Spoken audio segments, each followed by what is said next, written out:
किसी को रावण अच्छा लग जा रहा है, किसी को राम बुरे लग जा रहे हैं। आजकल तो सबको रावण ही पसंद आ रहा है। हाँ, पता नहीं है ना रावण के बारे में। बस उनको ये पता है अपनी बहन के लिए लड़ने गया था तो पक्का भाई था, मर्द अच्छा, था। ये हो गई डिमांड। इस भाई ने बहन की पति को मारा था और किसी को ये भी नहीं पता शूर्पणखा ने सब प्लानिंग करके रावण को मरवाने के लिए ये किया था। जब उन्होंने पहली बार श्री राम को देखा था वन में, क्योंकि वो उनके एरिया में थे शूर्पणखा के, उसने देखा, उन्होंने शक्ति देखी, वो समझ गई यही है जो इसको खत्म कर सकता है। इसलिए वो जानबूझ के उनके पास गई।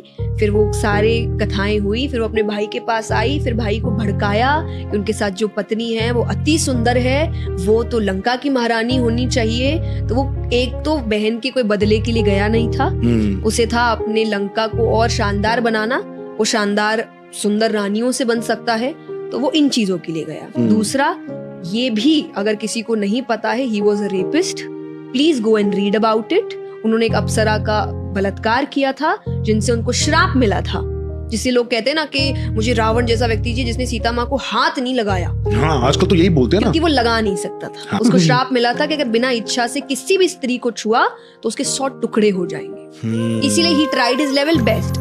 उन्होंने राम जी का रूप भी लिया सीता माता के सामने कि वो उस बहकावे में आके अपने आप को समर्पित कर दे। उन्होंने ये भी अफवाह फैलाई कि राम जी तो मर गए हैं युद्ध में, हाँ। कि अब बेचारी हार के अपने आप को समर्पित कर ले, पर अपनी मर्जी से एक बार समर्पित हो गई तो हो गई मेरी। तो ये बातें लोगों को पता नहीं है, पढ़ते नहीं है, तो उनको गलत चीजें सही लगने लग जाती है और सही चीजें, बट देन भी से कलयुग आ रहा है। एक और बात बोलते हैं लोग कि राम जी तो वन में थे, तो वो जब शूर्पणखा आई थी, वो जो हिरण था, हिरण का क्या करने गए थे? शिकार तो करने गए थे। जी नहीं, उन्होंने थोड़ा कहा था मैं अयोध्या लेके जाऊंगी, इतना सुंदर है सीता माता ने। फिर जब वो बहुत देर तक नहीं आया तब राम जी समझ गए थे कि ये हिरण नहीं है, इसीलिए उन्होंने एंड में तीर चलाया, समझने के बाद कि ये हिरण नहीं है, ये कुछ मायावी है।